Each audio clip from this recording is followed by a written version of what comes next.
with special emphasis on our non-traditional partners such as health, education, transportation, and corporate agencies.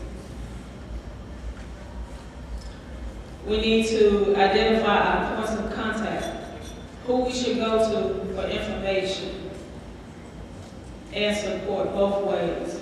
And what we mean by both ways is when we give, instead of us just being a giver, we should be able to receive what our partners have to offer. And then the second one is institutionalized AGO. The agencies must commit that there is a long-term priority for the federal government and not a one-off report and proceed as an administrative project. Now, turn. Good evening, everybody. I'm Laura McLean of the Association of Fish and Wildlife Agencies. And I can tell you from the state Fish and Wildlife perspective, not a week goes by that I don't get a call from someone at an agency going, hey, when does that AGO report come in? When are we going to see it? I can say we mobilized behind the effort, making sure in the 30 spots that there were state agency representatives to talk about the constituencies, that's always tough to say, that they know and that they work with and that they recreate with on a daily basis to really bring that American voice to America's outdoors. And so we're fully behind this effort and bringing the outdoors up to an elevated level. And so it was almost a tough job talking about implementing a report that we haven't seen yet. So this is in this is when we put our big brains on and our big brainstorming hats and kind of thought about, well, what are those big buckets that we're going to need to look at when the report comes in the next couple of weeks, and how will we sort of analyze what is contained in that report. And so from the two groups, what came about is we're definitely going to need some sort of infrastructure of how we're going to take that content and really build that platform for not just federal agencies, but for the state fish and wildlife agencies or the other state natural resources, for the partners that we work with on a daily basis, whether they're natural resource partners or they're involved in healthcare or they're involved in the corporate America. But I think what we all kind of have come to agree on is that it is going to take partnership from all the various sectors of America to commit to America's great outdoors. One thing we also talked about is leadership, and that it is going to take leadership at all levels, whether it's kids, youth, outdoor clubs, and as my sister has in Madison, Wisconsin, with her Mom's Club, Moms of Twins, it's called Moms of Twins in Madison, and they go outside to their local parks in Madison and they take the kids out. It's going to take groups like that are organized across the country to really buy into and be a stakeholder in America's great outdoors. We also saw the America's Great Outdoors Initiative as a mechanism for setting priorities, federal agencies, as well as how it's going to impact us, state fish and wildlife agencies, and your organizations as well. And then reporting impacts. One great discussion that came about is the achievements and the success we'll see when people are behind America's Great Outdoors, we can use as a selling tool to keep it going. So whether it's the health effects that we see of getting our veterans outside and giving them access to the great outdoors, or senior citizens groups. There's everybody in this great country can be a part of it. Another big bucket we saw with implementing America's Great Outdoors is modeling other successful voluntary partnerships and initiatives. National Public Lands Day being one of them. I brought, from my background, Energy Star, which is a very successful partnership between Department of Energy, EPA, corporate America, and consumers. So taking those best practices that we don't necessarily think about outside of the natural resources world and using and taking away and applying it. Next. And what we can learn from those models is and from the report is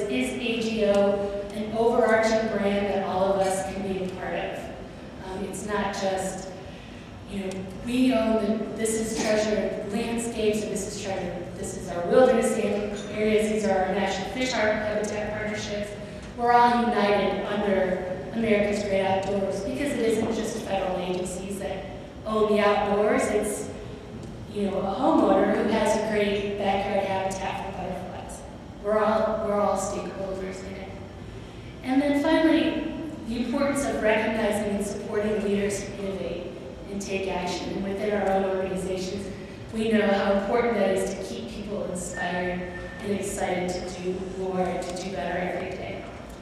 So I'm going to turn it back to Ernestine to talk about the communications aspect. What suggestions do you have for continuing the discussion and collaborative opportunities? After the report is released, we felt that the federal government should hold conferences, meetings to discuss the reactions and opportunities. And we must communicate internally that it's important that we just don't hear about the news and see about the news, but we communicate it to one another. Partners issue own reactions to the report and discuss how we would institutionalize AGO. We would also like to activate and energize the people who commented on the AGO website, and in listening sessions make them AGO ambassadors. And as we continue to work on being effective, we would like to continue using the feedback for AGO to hear and understand the Americans' priorities for outdoors, follow up with the key individuals, hold listening sessions in rural areas, engage in social networking, especially with youth audiences, use feedback to inform, promote, and grow AGO. And when we talk about engaging in social networking with the youth, we have to find ways to communicate with them so that they will leave the TV. And even when they're communicating with the text message and Facebook, we should also be available to mentor them so that because they're our leaders in the next generation.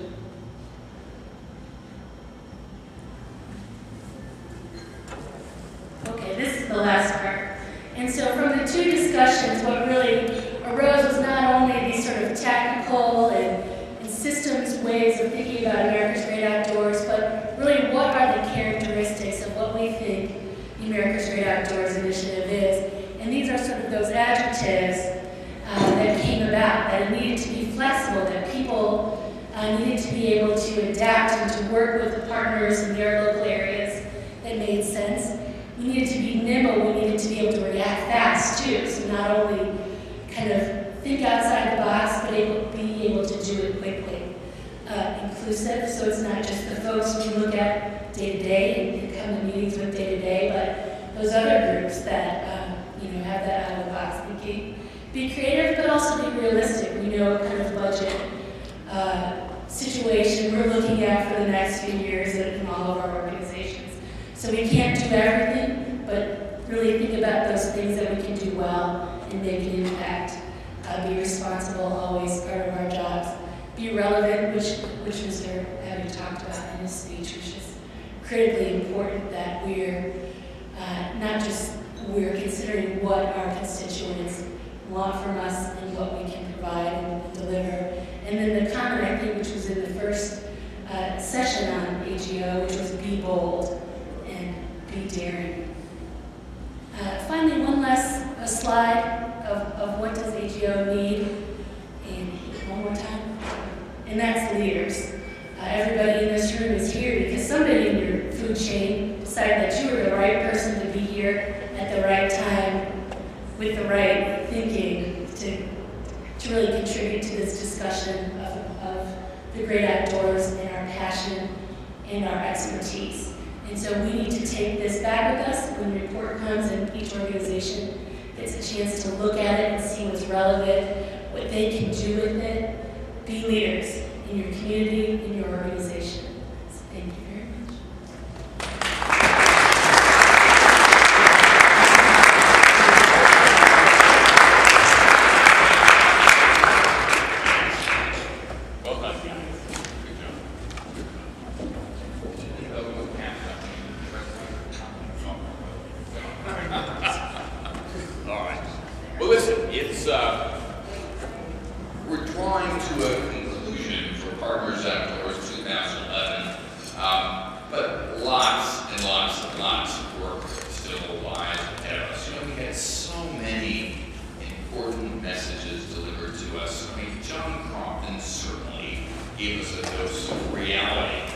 told us that we can win on the national public policy stage.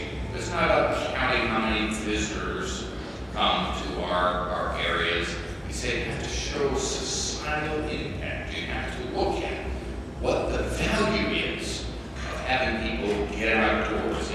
He recommended 2 key areas to focus on.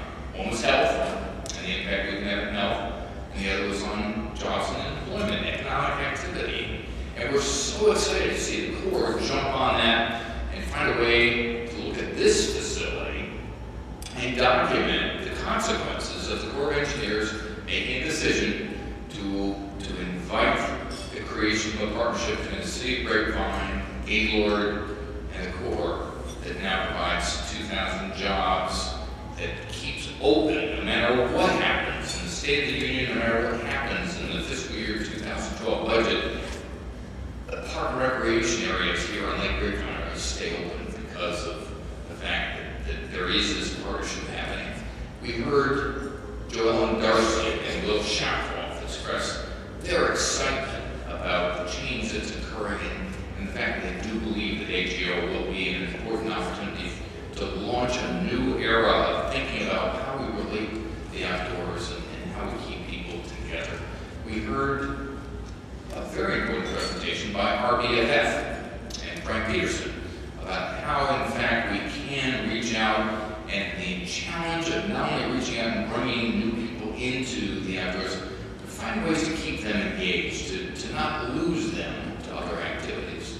We had other kinds of presentations. We had our field trip on Monday where we saw the Great Wolf Lodge and its attempt to try to clone the great outdoors and put it indoors when we have the real thing. I mean, let them try to copy us.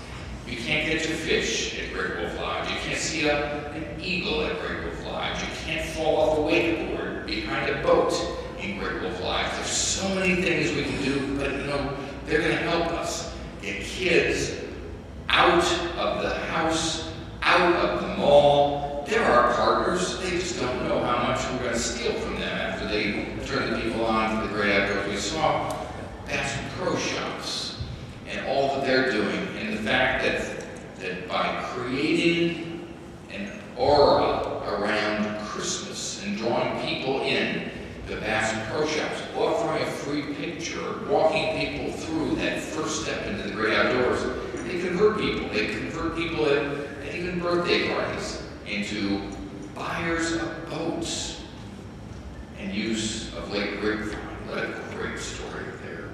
And of course, we had a wonderful cruise and a great example of how much time outdoors with friends can do for us. We heard Dr. Sanchez and Dr. Michael Su talk about the proof beyond any question of the value to us to get kids and people outdoors. I mean, I heard tonight that wonderful kind of a what he called a bumper sticker slogan. Dr. Sanchez said, "Build better kids, not fewer adults." What an important message to all of us to say, it's not only cheaper